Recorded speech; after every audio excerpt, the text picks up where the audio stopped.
चिराग पासवान को समाप्त करने के लिए नीतीश कुमार ने एक रणनीति बनाया, काम किया, लेकिन वो समाप्त नहीं कर पाए। चिराग पासवान जी को आरोप है दलितों को रिझाने का कोई काम नहीं हो रहा है। मैं बता दूं कि दलितों के लिए जितना भारतीय जनता पार्टी ने काम किया है उतना आज तक किसी पार्टी ने पूरे देश में काम नहीं किया है। नमस्कार, आप देख रहे हैं न्यूज 4 नेशन में हूं आपके साथ नरोत्तम। पहले जनता दल यूनाइटेड भीम संसद का आयोजन किया, उसके बाद भारतीय जनता पार्टी बाबा साहेब अम्बेडकर के जयंती के अवसर पर अम्बेडकर समागम का आयोजन किया था। हमारे साथ हैं बीजेपी एमएलसी जीवन कुमार। अब दलितों को रिझाने के लिए आप लोग भी जेडीयू के देखा उनके नकल करके अम्बेडकर समागम कर रहे हैं। नहीं, ये आरोप है दलितों को रिझाने का कोई काम नहीं हो रहा है। मैं बता दूं कि दलितों के लिए जितना भारतीय जनता पार्टी ने काम किया है उतना आज तक किसी पार्टी ने पूरे देश में काम नहीं किया है। पूरे देश के जितने भी दलित नेता हुए उसमें एक रामविलास पासवान जी के बारे में नाम लिया था। श्रद्धेय रामविलास पासवान जी एक बड़े नेता थे हमारे। और मैं बता दूं कि जो 2005 के पहले महागठबंधन के जो नेता मानते हैं, आरजेडी के जो लोग थे, उन्होंने उनको लात मार के हटाने का काम किया। 25 से 27 लाख उनका वोट आया था। और अब जब जनता जो है आरजेडी के नेताओं से उब चुकी थी, लालू यादव को मुख्यमंत्री नहीं देखना चाहती थी, क्योंकि आपराधिक मामले में बिहार का बहुत तरक्की हो चुका था, बिहार में अपराध का राज हो चुका था। और जनता चाहती थी कि अब जो है रामविलास पासवान जी को गद्दी बैठाया, लेकिन रामविलास पासवान जी को उन्होंने गद्दी पर नहीं बैठाया। और उसके बाद एक ऐसी स्थिति आई कि भाई भारतीय जनता पार्टी की सरकार बनी और देखे भी कि भी पूरा अपराध को हमने शांत करने का काम किया। तो ये लोग जो है कभी भी दलितों का हितैषी नहीं रहे, आरजेडी हो चाहे जदयू हो। अब मैं जदयू की बात करता हूँ। जदयू ने जब रामविलास पासवान जी को राज्यसभा भेजने की बारी आई तो उनको रोकने का काम किया। आपने देखा कि रामविलास पासवान जी का नीतीश कुमार जी का चिराग पासवान जी से कैसा रिश्ता रहा। चिराग पासवान को समाप्त करने के लिए नीतीश कुमार ने एक रणनीति बनाया, काम किया, लेकिन वो समाप्त नहीं कर पाए चिराग पासवान जी को। और पूरे आप दलित समाज के प्रमोशन की बात है, नौकरी में आरक्षण की बात है, आरक्षण में प्रमोशन की बात है, वहाँ पर भी नीतीश कुमार जी ने अवरोध पैदा करने का काम किया। और कई ऐसे मुद्दे आए जहाँ विकास की बात करते हैं आप। रोटी कपड़ा और मकान, ये तीन चीज़ बहुत ज़रूरी है, लेकिन रोटी कपड़ा और मकान की जब बात होती है तो उसमें घर भी एक बड़ा फैक्टर है। और आदरणीय प्रधानमंत्री नरेंद्र मोदी जी के नेतृत्व में पूरे हिंदुस्तान में प्रधानमंत्री आवास योजना लाया गया, और उसमें 3.5 करोड़ से अधिक घर बनाए गए। और 3.5 करोड़ से जो अधिक घर बना उसमें 80% से अधिक लोग वो लोग हैं जो दलित समाज के हैं। तो इनके विकास के लिए इसका मतलब आपने कोई काम नहीं किया। आपने जो है उनके मकान के लिए कोई काम नहीं किया, उनके आवास के लिए कोई काम नहीं किया। तो आप रोटी कपड़ा और मकान भी 70 साल में कांग्रेस के लोग नहीं दे सके। और कांग्रेस गठबंधन में राजद के लोग थे और ये लोग कुछ नहीं कर सके। और आज बोलते हैं कि हम दलितों को ऐसी हैं। जब देश में राष्ट्रपति बनने की बात आई तो भाजपा के पहले भी ऐसे मौके आए जब देश में राष्ट्रपति का पद जो है खाली था और उस पद पर एक दलित समाज के व्यक्ति को, आदिवासी समाज को बैठाया जा सकता था, लेकिन उस सर्वोच्च पद पर आपने कभी बैठाने का काम नहीं किया। और जब हमने बैठाने का काम किया तो आपने विरोध किया, आपने बजाबते उसका विरोध किया। एक दलित समाज के व्यक्ति का आपने विरोध करके ये साबित कर दिया कि हम दलित हितैषी नहीं, दलित विरोधी हैं। कई ऐसे मौके आए। मैं बात करता हूँ अम्बेडकर समागम के बारे में चर्चा की। अम्बेडकर समागम में क्या, आज अम्बेडकर जी के सिद्धांतों की बात करना चाहिए लोगों को। अम्बेडकर जी ने हमें जो है संविधान दिया है और आप बोलते हैं कि संविधान की रक्षा करने वाला नहीं है। अरे जब पूरे देश में चर्चा का विषय हुआ था आदरणीय नरेंद्र मोदी जी के रीजन में, जब पहली बार सरकार बनी कि दलितों का आरक्षण चला जाएगा, तब उन्होंने स्पष्ट मुंह खोलकर कहा कि जब तक हम जिंदा हैं तब तक दलितों का आरक्षण के साथ कोई खिलवाड़ नहीं कर सकता है।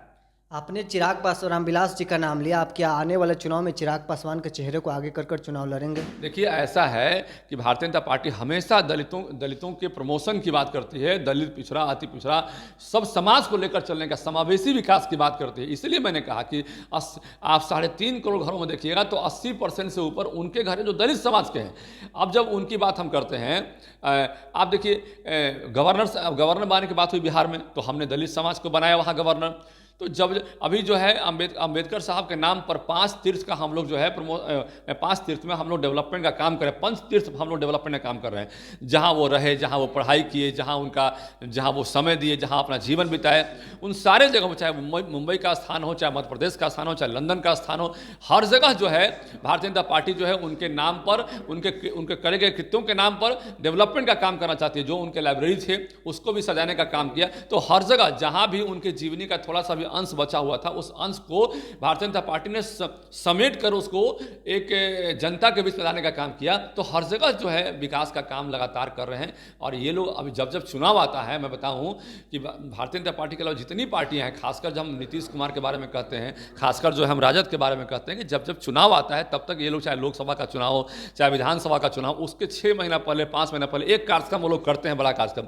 हम लोग तो मंडल स्तर पर, हम लोग बूथ स्तर पर कार्यक्रम करते हैं और लगातार ये संदेश देने का काम करते हैं कि दलित समाज के साथ कोई छेड़छाड़ नहीं कर सकता है। दलित विरोधी कोई भी व्यक्ति हो, उनकी हैसियत नहीं है कि दलितों का अपमान करे। वो जो है 5 तीर्थ में हम लोग डेवलपमेंट का काम करें, 5 तीर्थ हम लोग डेवलपमेंट का काम कर रहे हैं। जहां वो रहे, जहां वो पढ़ाई किए, जहां वो समय दिए, जहां अपना जीवन बिताए, उन सारे जगहों, चाहे मुंबई का स्थान हो, चाहे मध्य प्रदेश का स्थान हो, चाहे लंदन का स्थान हो, हर जगह जो है भारतीय जनता पार्टी जो है उनके नाम पर, उनके करे गए कृत्यों के नाम पर डेवलपमेंट का काम करना चाहती है। जो उनके लाइब्रेरी थे उसको भी सजाने का काम किया। तो हर जगह जहां भी उनके जीवनी का थोड़ा सा भी अंश बचा हुआ था, उस अंश को भारतीय जनता पार्टी ने समेट कर उसको एक जनता के बीच में लाने का काम किया। तो हर जगह जो है विकास का काम लगातार कर रहे हैं। और ये लोग अभी जब जब चुनाव आता है, मैं बताऊं कि भारतीय जनता पार्टी के अलावा जितनी पार्टियां हैं, खासकर जब हम नीतीश कुमार के बारे में कहते हैं, खासकर जो हम राजद के बारे में कहते हैं कि जब जब चुनाव आता है तब तक ये लोग, चाहे लोकसभा का चुनाव हो चाहे विधानसभा का चुनाव, उसके 6 महीना पहले 5 महीना पहले एक कार्यक्रम वो लोग करते हैं, बड़ा कार्यक्रम।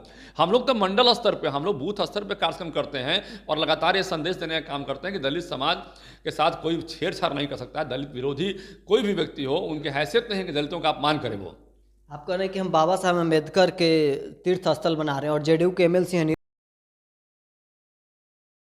बना, उसमें सावरकर का अगरबत्ती दिखा और अम्बेडकर का अपमान किए।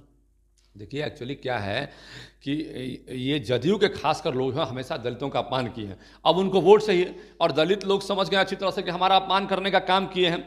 जब रामविलास पासवान जी को राज्यसभा भेजने की बारी आई तब रामविलास पासवान जी को ये नहीं भेजे, भारतीय जनता पार्टी ने वहां पर स्टैंड लिया।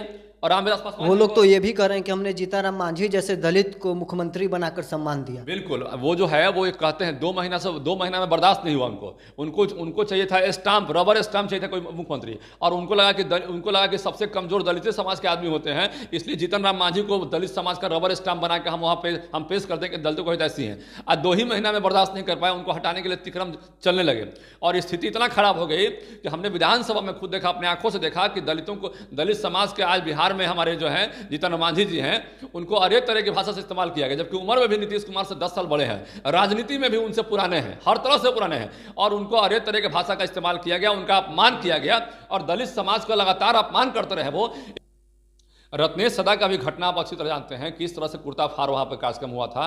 तो जदयू के नेताओं को दलित समाज के नेता कभी बर्दाश्त नहीं है। हाँ, जब चुनाव आता है तो चुनाव के 5-6 महीना पहले ये लोग एक कार्यक्रम करते हैं ताकि दलित समाज का भीड़ जुटा के एक मैसेज दिया सके हम दलितों को हितैषी हैं। ये लोग कहीं से भी दलितों को हितैषी नहीं है, आज तक उनके डेवलपमेंट के बारे में कोई प्रोग्राम नहीं किया। रिजर्व नौकरी में दलित समाज का आरक्षण में प्रमोशन की बात थी, प्रमोशन की बात थी, उस पर कोई डेवलपमेंट का कोई काम नहीं किया। उसको रोकने के, प्रमोशन में इन लोगों ने रोक लगाने का काम किया। तो ये लोग कहाँ से दलितों को ऐसी है? कहीं से भी नहीं है। जब कांग्रेस की सरकार 70 साल रही तो 70 सालों में इनको कभी ध्यान नहीं आया कि बाबा अंबेडकर के कृत्यों को हम बचा कर रखें और उनको जन जन तक पहुंचाने का काम करें, उसके लिए कोई ऐसा काम करें जिससे कि जन जन तक वो पहुंचे। इसके लिए कोई काम ही नहीं किया। तो अब और जब चुनाव की बात आती है तो कहते हैं कि हम भीड़ जुटा रहे हैं। भीड़ जुटाने से कोई ऐसा, आप देखिए आज अम्बेडकर समागम में दलितों का जो देखिए कि भीड़ था, मूसलाधार बारिश में वो जहां से भी होर्डिंग मिला, जहां से जैसे मिला, पूरा मूसलाधार बारिश में वो डटे रहे, अंत तक डटे रहे। आप लोग अम्बेडकर समागम के, जनता दल यूनाइटेड के लोग भीम संवाद के, दलित किसके साथ हैं, किसके रैली में ज़्यादा भीड़ था? देखिए मैं फिर बता रहा हूँ कि दलित लोग पूरी अच्छी तरह जानते हैं कि हमारे सरकारी नौकरियों में प्रमोशन में रोक कौन लगाने का काम किया। हमारे नेता रामविलास पासवान जी का अपमान करने का काम किया। अंबेडकर, आज हम भीमराव अंबेडकर को अपना जो है महापुरुष मानते हैं, उनके प्रमोशन के लिए इन्होंने कोई डेवलपमेंट का काम नहीं किया। उनके घर के चीज़ों को, उनके पढ़ाई के चीज़ों को, उनके द्वारा जो भी चीज़ संजोए गए थे अपने जीवन में, उसको बचाने के लिए उन्होंने कोई काम नहीं किया। तो जब उनके आवाज़ को जन जन तक पहुंचाने का काम नहीं कर रहे हैं तो केवल उनके नाम पर वोट लेने का काम करेंगे आप, तो ये नहीं चलेगा। महापुरुषों का जब आप सम्मान नहीं कर सकते हैं, एक महापुरुष हमारे बीच में भीमराव अंबेडकर थे, उनका आप सब सम्मान नहीं कर सकते हैं, तो कैसे मानते हैं कि आपको उनका वोट मिल जाएगा?